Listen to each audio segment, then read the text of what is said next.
Here we go. People join us now.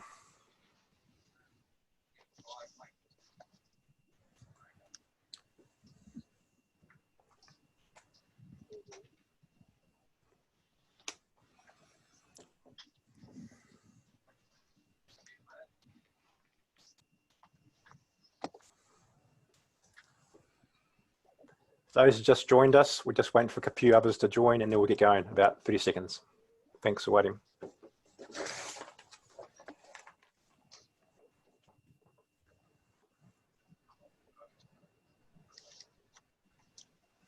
Looks like everybody now. So welcome to Health Safety Association's HASAN's webinar, introduction with Chorus. So thank you, Chorus, for coming along and doing this today.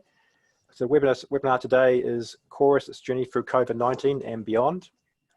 I'm Philip Aldridge. I'm Executive Director of HASAN's, and we have a number of people here from Chorus. We have Patrick, Joe, Tristan, Max, and Daryl, and I'd like to thank them for making the time today.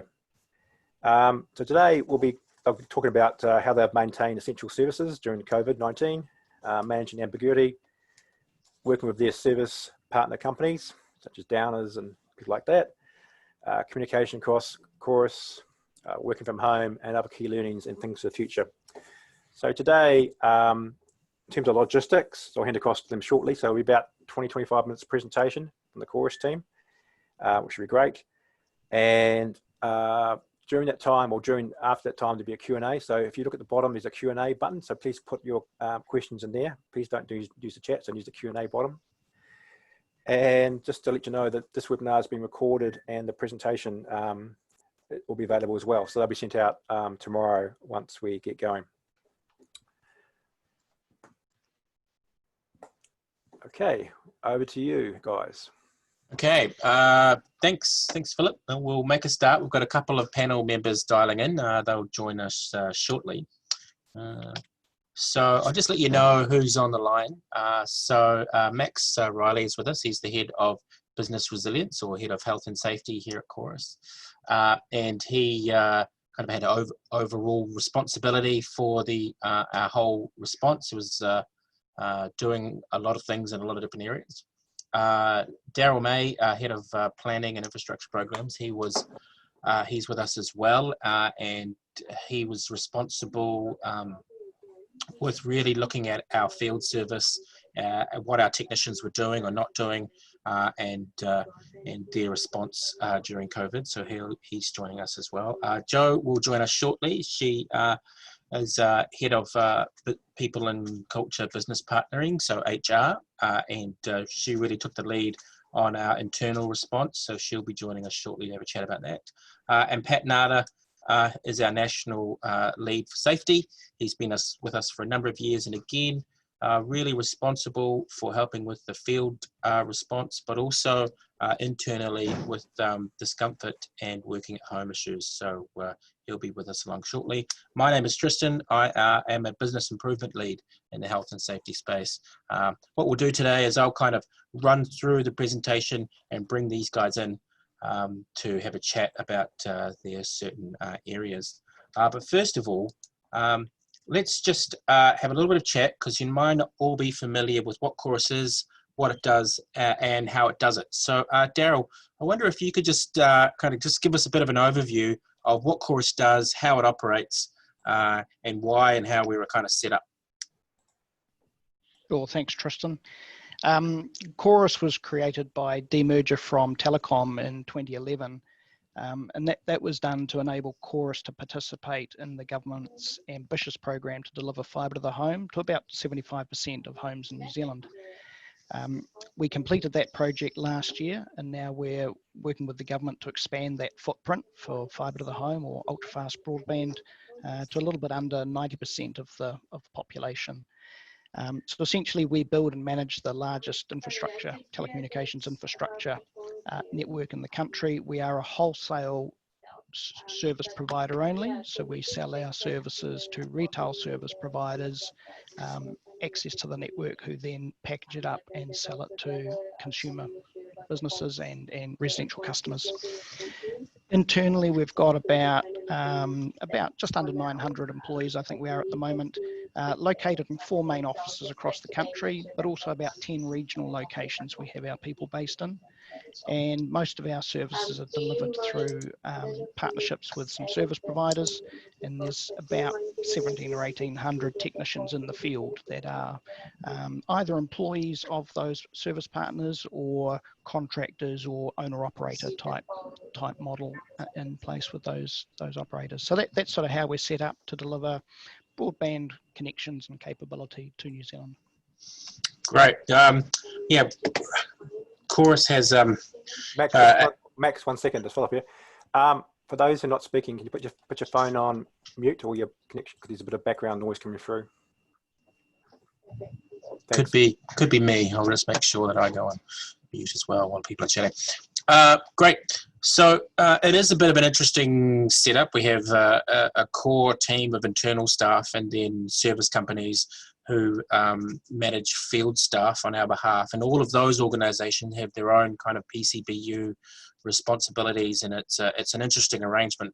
Max, I wonder if you could kind of maybe set the scene in kind of terms of the health and safety sense, in terms of how we're set up and how we interact with all of those different organisations, and where we were kind of before the COVID response.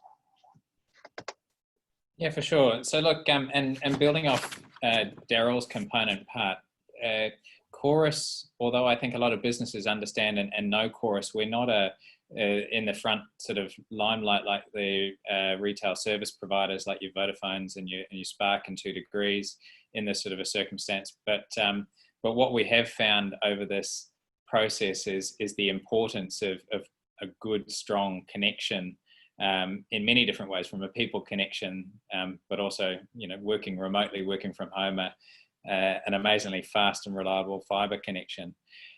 We, as a business, act mainly in our deployment of the networks through 5 different major subcontractors. So although we're a PCBU in our own right, we act via 5 service companies who then engage third-party contractors to be able to deliver and deploy services and keep New Zealanders connected. So they are the people who are actually fundamentally doing the work. So from our business perspective, normally we're governing those subcontractors. And I think that the big pivot that we had as we started to get into COVID-19 is that we actually had to take a lot more of a front foot approach, because we needed consistency through those suppliers and contractors. So that was a really key point, is that we really needed to step up and provide a level of direction so that the outcome was actually then consistency as it went through. There you go. Tris? Off mute. That's a pretty common refrain in these days, isn't it? Talking while you're on mute. Daryl, we did have some advantages going into this in terms of the way that our network is, physical network is kind of put together. Can you tell us a little bit about how we operate our network and why you think that might have kind of helped in our response? Sure, Tristan. Look, as a national utility operator and an operator of lifeline infrastructure, it's essential that we keep our network functioning so the economy can operate, so society can operate. It's pretty much underlying everything we do these days. So we find on a regular basis, somewhere around the country, we are responding to some sort of business interruption event, some sort of crisis weather event that's affecting our network and the way people connect to it in their locations. So we've constructed a network that has a lot of resilience built into it. So, you know, there's more than one path of communication out of many of the towns and locations around the country. So if we lose one part of the network, for example, it doesn't all fall over. Traffic reroutes through other paths. And we've got used to running sort of events where our network is endangered. And as well as installing resiliency into the network, we have to make sure we have lots of capacity in the network for unexpected things. And some of those sorts of things that wouldn't normally be expected. It might be a gaming software update, which suddenly has thousands of gaming geeks slamming the network with uploads of software, all occurring at sort of 2 o'clock in the morning or some weird hour. Or the Rugby World Cup last year was another event which drove a peak of traffic into our network. So we're continually preparing for those sorts of events to ensure there's both capacity in the network and resilience in the network. And probably the third thing that's been a long-term plan, it's been a 10-year plan so far, is the technology change from a copper-based network to a fibre optic cable-based network. And the performance of the fibre optic cable is far superior to copper cable in terms of reliability and avoidance of impact from weather events and flooding. So all those things have all come together to ensure our network is always ready to operate, no matter what's been thrown at it. That is, the World Cup is an interesting one, because I know that for the Football World Cup, they also tried streaming that in Australia, and they had major issues. And we were lucky enough in a way that happened before our event, so we were very cognizant of what can go wrong, and we worked very, very hard to make sure that the network was capable. So when people started working from home and our network started to get really high throughput, we'd already kind of put that resilience in the network for this prior event. So it was a bit of a luck, I guess, on our point, but yep, also we're well prepared. Hard work in getting that network up and running already, which is great. How does that kind of move on into the way that Chorus works with its people and its organisation? How were they able to respond pretty quickly to this changing circumstance? Okay, so I mentioned earlier, we've got something like 14 or 15 different offices around the country that our people operate from. So if we have a situation where an office is not able to function, we can effectively switch our business to different locations around the country. We've got multi-skilled teams that can pick up and cover the unavailability of an office. We also have some sites set aside specifically for business continuity events that we can set a team up and work from remotely. And we've got people frequently using those BCP sites just as a normal part of their business, so they're always in operation. The fire at the Sky City last year at the convention centre was probably a recent example where we had to evacuate our main office building in Auckland, but we were able to set up our operations out of our BCP sites, both in Auckland and around the country, to carry on operating. One of the things that helps us do that is we operate a virtual desktop interface that enables our staff to work from anywhere in the country on any device they have, as long as they've got an internet connection. So you can get your whole desktop available and all your files and all that sort of thing available on your phone, your iPad, your tablet, your home PC, which creates a lot of flexibility and set us up really well for being able to work from home. We've also got flexible working policies in place that encourage and allow our people to manage their hours and their place of work to whatever best suits their situation. And certainly that flexibility came into play during the COVID situation. And we've had regular practice, both in real and simulated events. As I mentioned earlier, somewhere around the country in any given year, there's any number of weather events or earthquakes or fires or storms or whatever that affect our network in some way or affect our offices in some way. So we get lots of exposure to responding and managing to those events.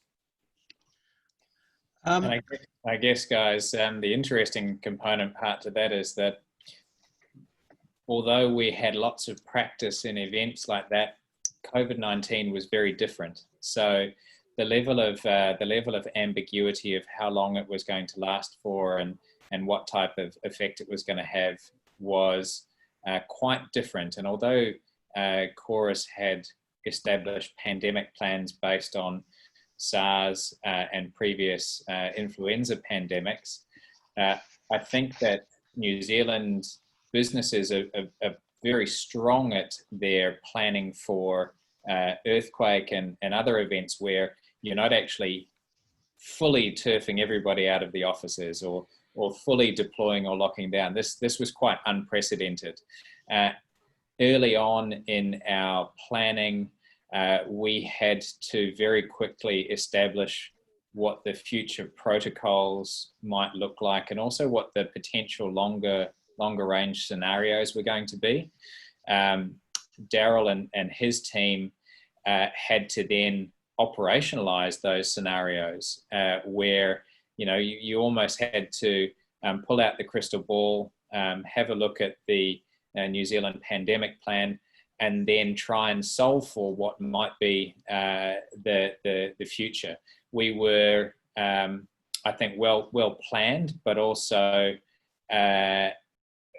timing occurred very nicely for us in the sense of we picked to go early rather than wait and trust in the fact that this was a developing situation, and to be on the probably more risk-averse side at the initial phases, and that really set us up for success as we progressed through. Yeah, it kind of occurs to me that there are a few favours. There was before the response, then there was lockdown coming, and then trying to assess and mitigate those impacts. Daryl, it seems amazing that only 2 months ago we didn't know what level 4 was. Level 4, level 2, level 3 didn't exist, and now we're all very aware and educated exactly where we are on the levels and what we can and can't do.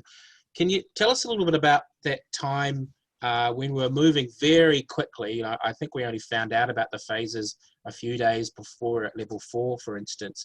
How you were able to look at what's essential and non-essential work, and how you managed to separate that work out so quickly and manage it.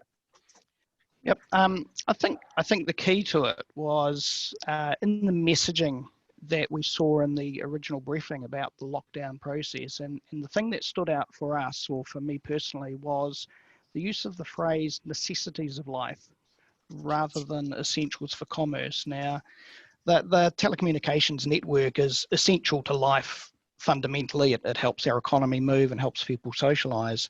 But when it was put in the context of what the government was asking businesses to do, it was asking businesses to close down except for the necessities of life. So it was far from a business as usual situation. And it was that framing that I think helped us identify what we could continue doing versus what we shouldn't continue doing in terms of our field activity. So we created some guidance that reflected what was necessary for life. Necessary for life, having a connection to the outside world to enable 111 services and so on. Connections to broadband services for businesses that were part of the essentials of life industries. When we narrowed our scope of work down to that, we started working with other local fibre companies, our retail service providers, and also with MB to ensure we're on the right track to ratify what we were thinking of in terms of what was necessary versus what was unnecessary. And that had the result of us making decisions to effectively close down all our network build activity, focus only on fault restoration, and a very limited extent of new broadband connection, and not doing any work to improve the service for people. If you had a level of service, that was what you were going to have to learn to live with, unless you had some new requirements because you were specifically a necessities of life business. That's what helped frame us and get us on the right track. And Max, in terms of keeping our people safe and the health and safety of our field staff at the time, I know that you were kind of involved in planning around that. How were you able to kind of work with the health and safety parameters, but also keep essential services running? Can you tell us a little bit about that? I think that was the most important component part for us as a business, to very quickly adapt to what the proposal was from MB. And once we had worked very closely with our business to make the decision around what was essential, we then had to consistently deliver standards and guidance to our 5 different service companies, or in consultation with those service companies, to make sure that that guidance got out to 4,500 odd contractors. Not that they were all working, but essentially that we had consistency across the group. Look, and for us, that time was very challenging. We had a predominantly outsourced model, and we'd essentially said during level 4 that a huge component part of our work was going to, for all intents and purposes, stop.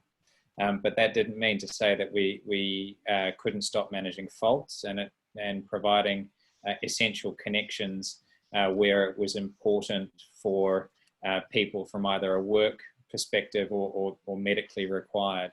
So look, it's really challenging in that sort of a space, and managing through that, we used, you know, good consultation where we needed to, and made sure that we kept our steering members of our service companies all together and aligned. But it also meant having to take,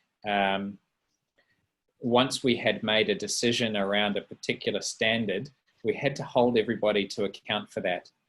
Because as soon as we had deviation from one service company or another, unfortunately that then leads to, you know, a person in a Chorus branded vehicle going out to somebody's bubble. This is somebody's house.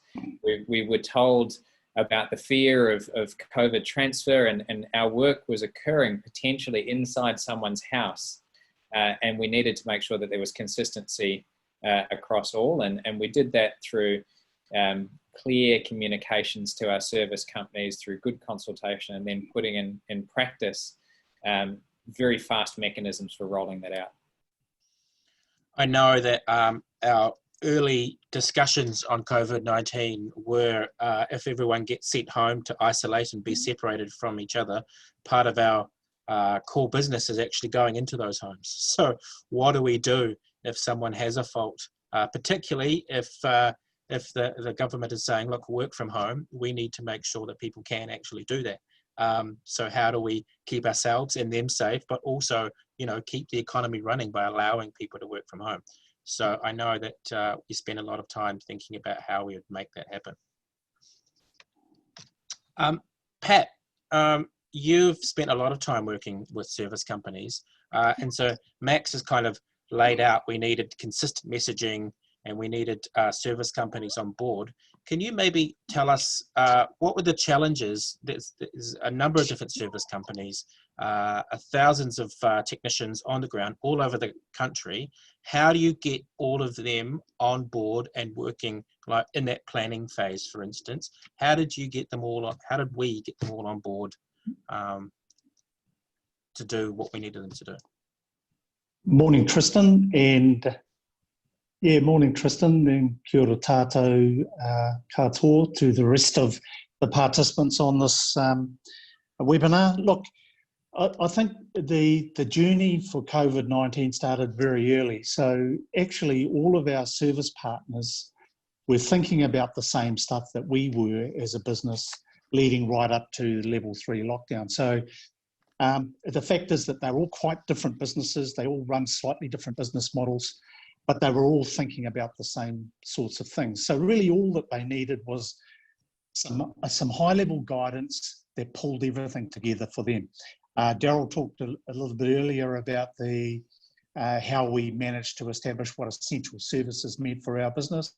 As soon as we knew what that meant, then we could provide some guidance and to our suppliers and our service partners in the form of what we did safety updates. So we started our first safety update in late February, which pulled some guidance together, high-level guidance around the expectations, of course, for our suppliers. And I guess as soon as they saw that, then they started to move their business into that mode of operation.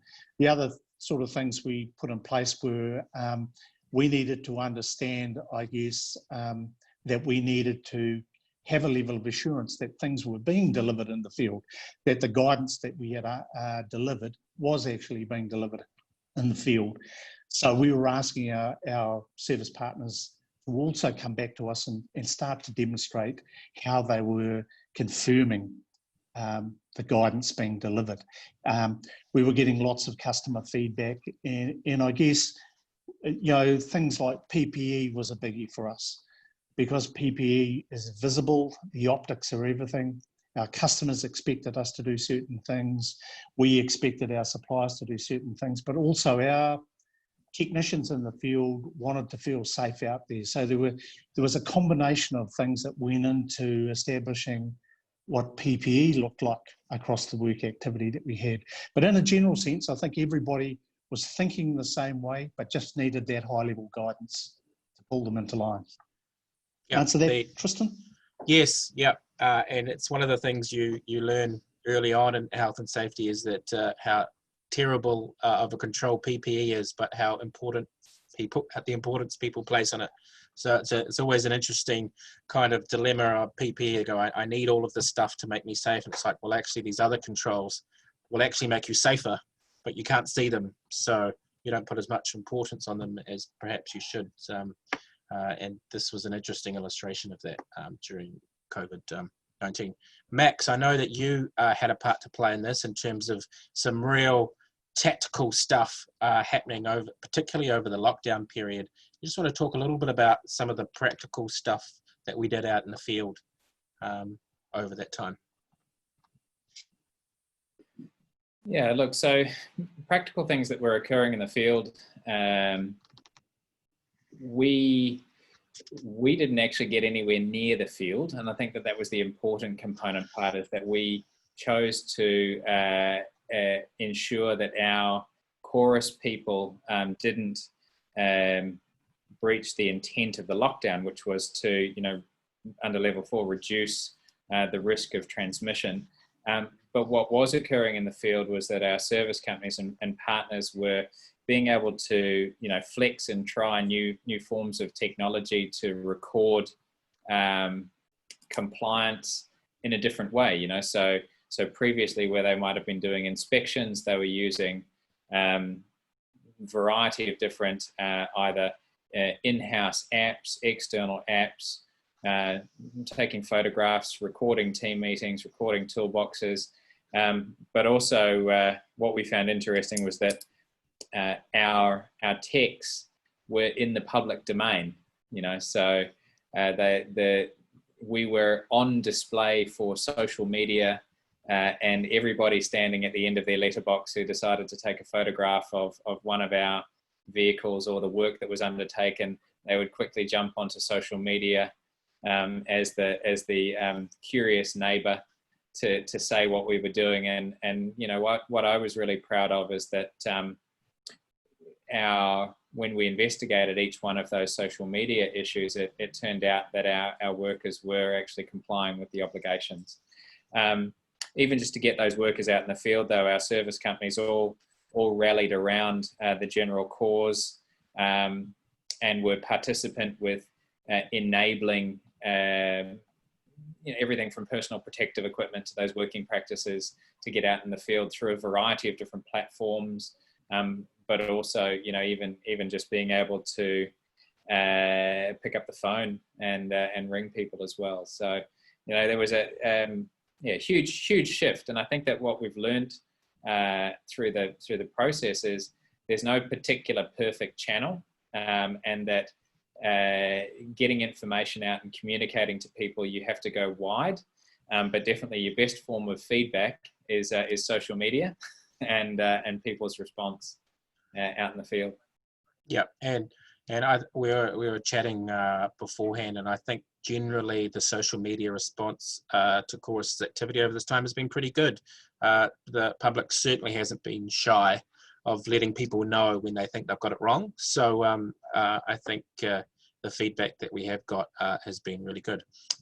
Joe, I'd like to come to you, because while all of this and all of our field staff and we were breaking up all of these essential and non-essential services, we still had about 1,000 people who work for Chorus directly in offices throughout the country.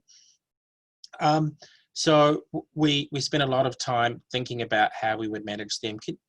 And when I was prepping for this, I realized just how early we started to turn our mind towards this. Can you tell us when did the internal organisation start thinking about COVID-19, and what were those kind of early things that we started thinking about? Yeah, so firstly, let me check that I'm coming through loud and clear, Tristan. Loud and clear. Excellent. That's always a good start.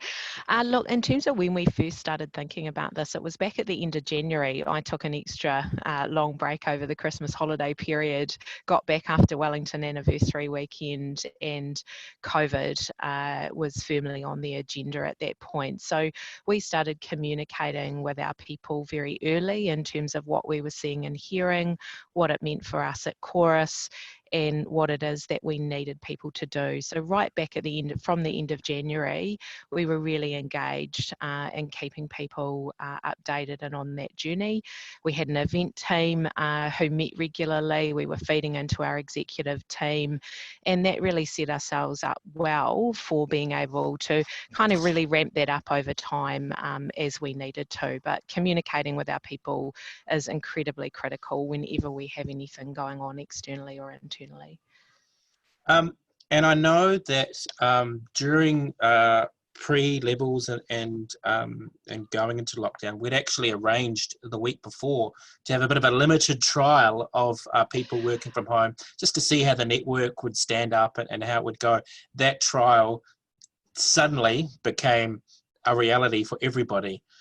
Tell us about what went on over those few days. Yeah, look, it absolutely did. So as part of our readiness, we had worked to split our teams into two, and we were going to be doing a rolling working from home trial so that we were all prepared if we went into alert level 4.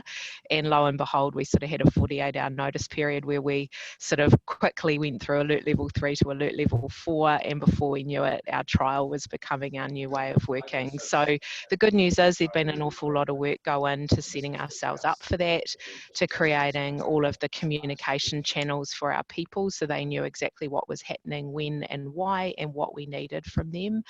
But certainly being ready for that trial set ourselves up well for that rapid acceleration into alert level 4.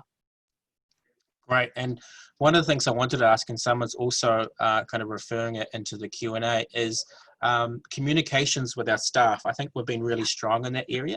Can you tell us what kind of comms we did and why it's so important, and maybe the results as well? Yeah, so look, from our point of view, I've mentioned already, communication in a BAU context is incredibly important. So we've got really regular channels where we have a daily call every morning with our organisation where we talk about the things that are going on. It doesn't last long, but it's all the key stuff that gets in front of the team as they start their day. We've got regular rhythms around meeting with our people leader community, and great information that goes through our intranet. So it's our muscle is well developed in terms of regular and impactful communication across our both our employee and our leadership community. But we really ramp that up when it comes to any type of BCP event, of which this was clearly one of those. And so we put a lot of time, energy and effort. So that, just to give you a sense of what that looked like, in addition to the things I've spoken about, that's daily emails from our executive team, that's standing up a COVID-19 intranet site, that's mobilising a wellbeing campaign with the support of our OD and wellbeing community around helping people take care of their mental and their physical wellbeing during that time. So there's been an enormous amount of work that has gone into keeping our teams connected, and we've just upped our engagement surveying over the course of COVID-19, and that's an area where we have, for those of you who use engagement tools, we have returned a 9.6 around communication. So that's pretty spectacular in terms of how connected people are feeling and how informed they're feeling about what we've been doing and why we've been doing it. Yeah, it's you almost surprising or unusual that our communications engagement's gone up and we're not in the office. We can't see each other, which is really good, surprising and good. Tristan, Philippi, we've got about 2 or 3 minutes left before we go into the Q&A session, so you might have to crank things a little bit. We'll power through. All right. I wanted to quickly, Pat, to talk about just some of the discomfort issues and some of the issues that people are experiencing while they moved from home. Can you tell us what were people feeling at home? Well, look, I guess, Tristan, the key things or themes that came through were what you would normally expect. Sore lower backs, sore arms, wrists, the types of things that you would associate with bad working posture, poor equipment, those types of injuries. I guess the lower back scenarios, most people didn't have adjustable seating. Quite a few people didn't have things like screens, decent screens. They were working from laptops or things like that. All of these were things that you can put up with for a day, but you will struggle with them if you want to put up with them for a month. So I think the types of injuries that we saw, the types of things that we saw, were absolutely in line with what we could have expected to see, given the extent of the time at home. And of course we've still got 75% of our business working from home. Yeah. Thanks, Tristan. It's an interesting one, and one of the things that I found is that we really needed to focus on how people were working from home as well. So one of the things that we kind of noticed early on is that the micro breaks that people would have at the office, going to a meeting, going to the photocopier, going to the kitchen, they were not doing that at home. So they could spend hours sitting in the same position for a long time, and then thinking, oh, it's my chair that's hurting. It's because you've sat down for 6 hours. That's why you're feeling discomfort. So it was definitely a little bit of education that we needed to do there. I will just briefly look at this. We had a wellbeing plan that was already in train that we were able to pivot quite quickly to working from home and some of the different issues that people had working from home. I'll save that to the Q&A. If you're interested in our wider wellbeing plan, then please ask some questions and we can answer them there. There has been a question about kind of returning to the office. So what was some of the challenges that we faced, Joe, about coming back to the office, bringing people back? How are we bringing people back? Yeah, so look, we have taken a really considered approach to returning people to the office. So you might notice that my outlook has changed a little from the last month. If you look at the ceiling and see the lights, I've made it back to the office this morning. Yeah. So we've split our return into phases. So we've been surveying our people just to understand where they're at and what their ability to return to work is. And we've made it really clear that at alert level 2, we will not be requiring anyone to come back to the office. So today, we've returned about 180 people to our main sites across New Zealand. And we're using that group just to test out our systems and processes and make sure that we've got everything set up for people to return to work safely.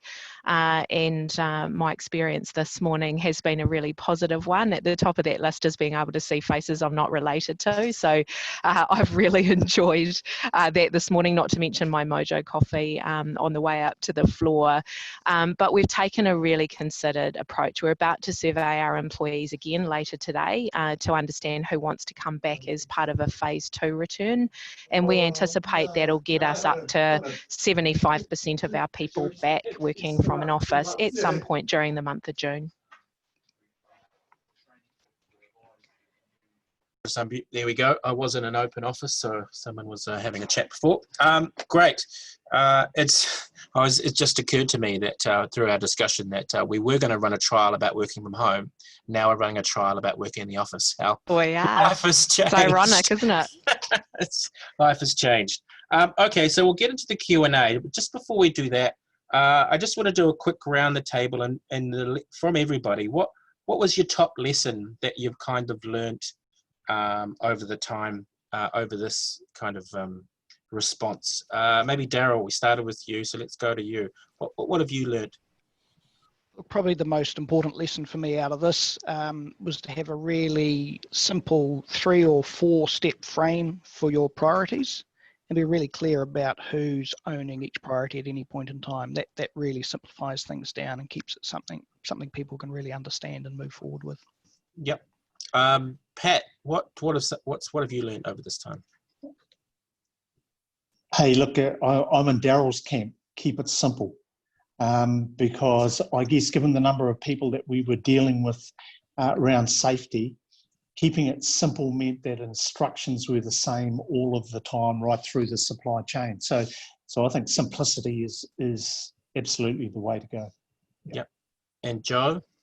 Yeah, look, I think it's been a reminder that, you know, in uncertain times, and we've certainly had a real challenge to all face in terms of uncertainty over the last, you know, 7 or 8 weeks, is that everyone deals with these things differently and everyone has a different set of circumstances. So I think whenever you're leaning into these things, you need to make sure that you're thinking broadly and involving the right people to make sure that you're meeting the needs of your workforce. So I think it's been a really good reminder of just how important those things are. And Max, your learnings. And you're on. There you go. No, there we go. So for me, you've got Daryl and Joe joining us, and I just wanted to share that having strong business leadership is incredibly important. So Daryl stepped in and was influential in managing those top priorities and helping operationalize the safety protocols within our build area at level 4, going into that level 4 and then coming down afterwards. And Joe managing the people stream. You know, without strong capability in your business, what we achieved over the last little while wouldn't be possible. The other thing is not to get distracted by the sort of the sexy products and bits and pieces which you could drop in, but look for the real kind of nuggets within your business that you want to bring forward. You know, for us, this has meant reconsidering, you know, everything from our property footprint all the way through to, you know, the home as a workplace, flexible working, and maybe bringing forward some future strategies because, you know, we've had this amazing time where we've proved what works, what doesn't work, and that we can actually be productive. And, you know, I know that Joe will support me in saying, I think that internally this has even almost changed some of the culture, you know, and we're going to have to be exploring what does that culture look like as we return people back into the office. Yeah, it's really interesting, particularly that kind of BCP scenario where we have a number of BCP sites that we expected would be used in an event like this, and we realized that, and I think Joe, you may have mentioned it last week, that the best BCP site is actually your home, and we've managed to make that happen. It's been really interesting. A couple of questions here. One of them, maybe for Joe actually, is in terms of other chorus contractors like cleaners and other third-party contractors, how did we manage that relationship, particularly coming back to level 3 and getting stuff stood back up again, I guess? Yeah, and I guess this comes back to the support team, Tristan. So our property team who are responsible for our facilities have been with us every step of the way. So, you know, part of the anxiousness about people coming back into a work environment is making sure that it's going to be safe to do that. So there's been, you know, for anyone turning up today, it probably looks really straightforward. You know, they turned up, their card worked, they sat down, you know, the internet connection worked, all those good things. But actually there's been an amazing amount of effort going from a lot of people to get to this level of simplicity this morning, which is a really safe workplace for our people, and making sure that all the people that we work with who come in and do that stuff for us, that they have met the standards that we needed them to meet to be coming into our environment. So a lot of time, energy and effort has gone into that, Tristan. Yeah. And Max, a question about audits, maybe internal audits prior to COVID-19. Have they did they help at all, and will audits be changing as a result of COVID? Do you can see some other stuff that might be added to those?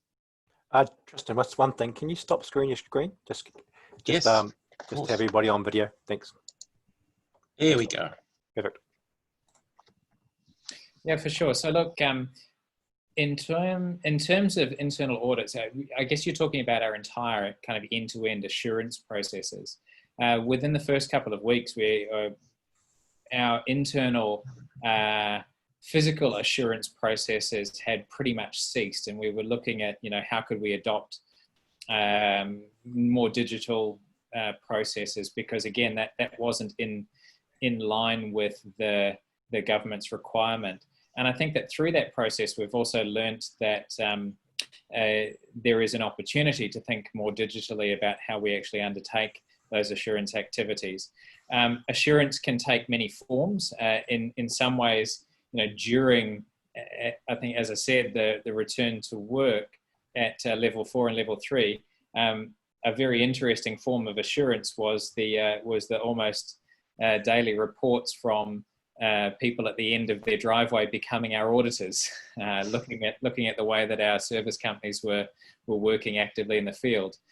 Internally, we still run our own kind of internal 3 lines of defence assurance, but definitely it has shifted and changed the way that I think that we're going to think about that moving forward.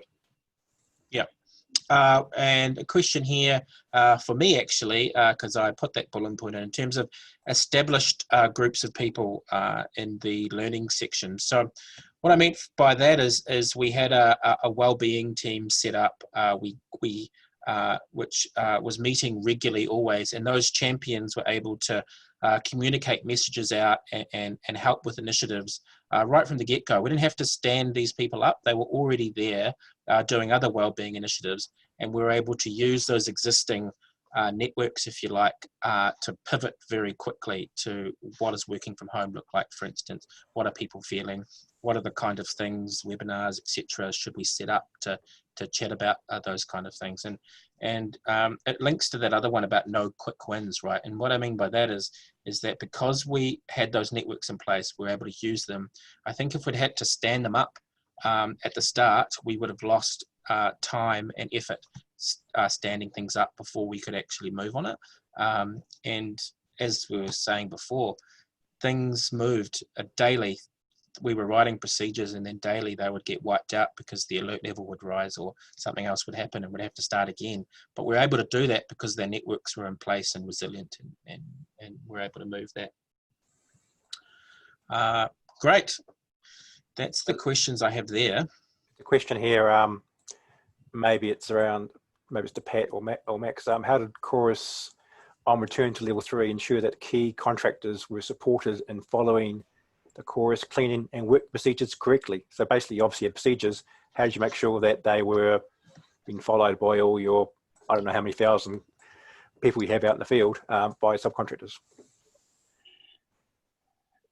Look, I'll kick off with that one. Look, the reality of it is that the guidance that we put in place during the lockdown was pretty consistent right throughout. We didn't make any changes to our guidance throughout the course of the lockdown. We simply supported it with information as we rolled through the lockdown. When we then went into level 3 and now level 2, we actually have not changed any of our guidance through that period.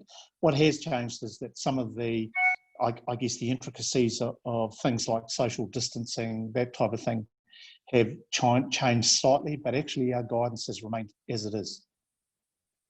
Max, do you want to follow up?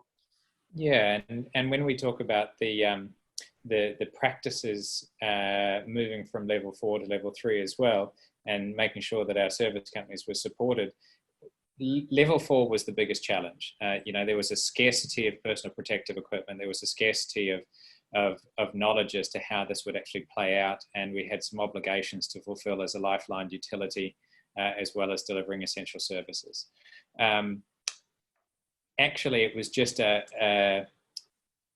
when we moved to level 3, you kept the same consistent practices because it was protecting somebody's bubble, but you were just using a more scalable approach. And we'd actually anticipated that scale as it moved through, and we provided support. Like we became a single source for things like personal protective equipment. We became a single source for sort of the content and support. But without good relationships and partnerships with our service companies, that's where as well it tested our partnerships. You had all ends of the spectrum, and you had to corral the application of your standards across all of the different service companies and almost negotiate them in and keep them on track, which the team did amazingly well.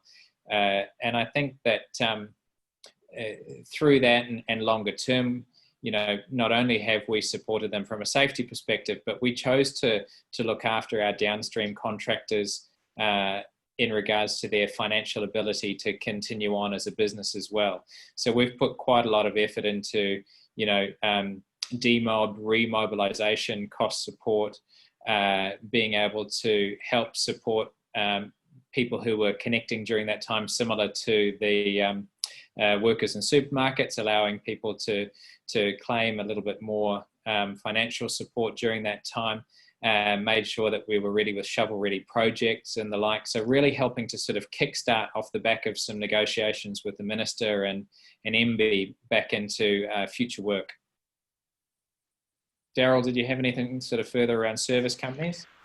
No, I think your main point, Max, was that we'd already tested the process at level 4 because we were already entering the bubbles. All we were doing at level 3 was expanding the scope of the activity and therefore the volume. We had 5 million auditors out there in the field checking that we were following what was the appropriate procedures.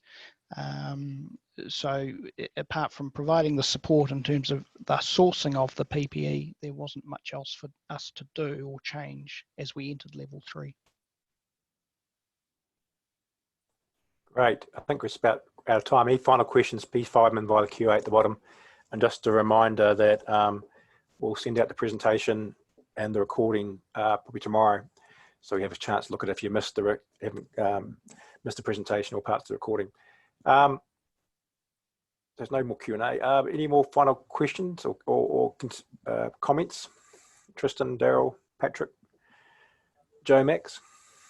Well, I think that it's important to note that now we're kind of coming back into what business as usual is. It's not really business as usual, and I don't think that there will be any business as usual for the foreseeable future.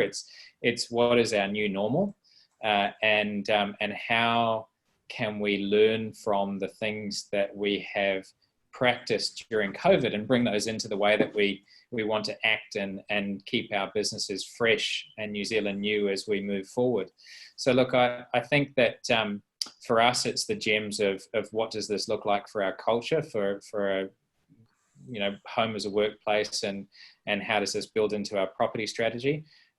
For our service companies and partners, can we continue to build off the sort of the trust and the relationships that we've developed over this period of time, and keeping it simple. You know, I think that for all businesses and health and safety teams, it's a matter of now debriefing and going, what are the things that we learned? What are the things that we want to carry on in our business as we move forward? Daryl, Joe, anything else? I think that's absolutely right, Max. You know, never miss an opportunity out the other side of these things. And I think we've still got a wee way to go. Be interesting to see what the Prime Minister has to say this afternoon. But, you know, there is definitely some time to go. I think we shouldn't miss the opportunity to really reflect on what we've learned and what are some of the great things that we can take back into our organisations. Certainly flexible working is one of those. It's worked really, really well for us. So what does the future of work look like is a really good question to be asking at the moment. Yeah, thanks, Philip and Hazans. Like I said, I think at the beginning, it was a really good opportunity for us as well to kind of reflect on a whirlwind couple of months on what we have done and what we've learned. So thanks for inviting us along. That's all right. No, thank you guys. So thanks everyone. And probably going along, there's lots of questions I have for Joe around how's working from home going to be the new norm, or how are you going to manage that in the future? But anyway, lots of things going to help. So thanks guys. Thanks Tristan, Daryl, Max, Joe and Patrick. And as I said, the material will come out shortly. And have a great day guys, and talk to you soon. Thanks everyone. Thank you. Take care.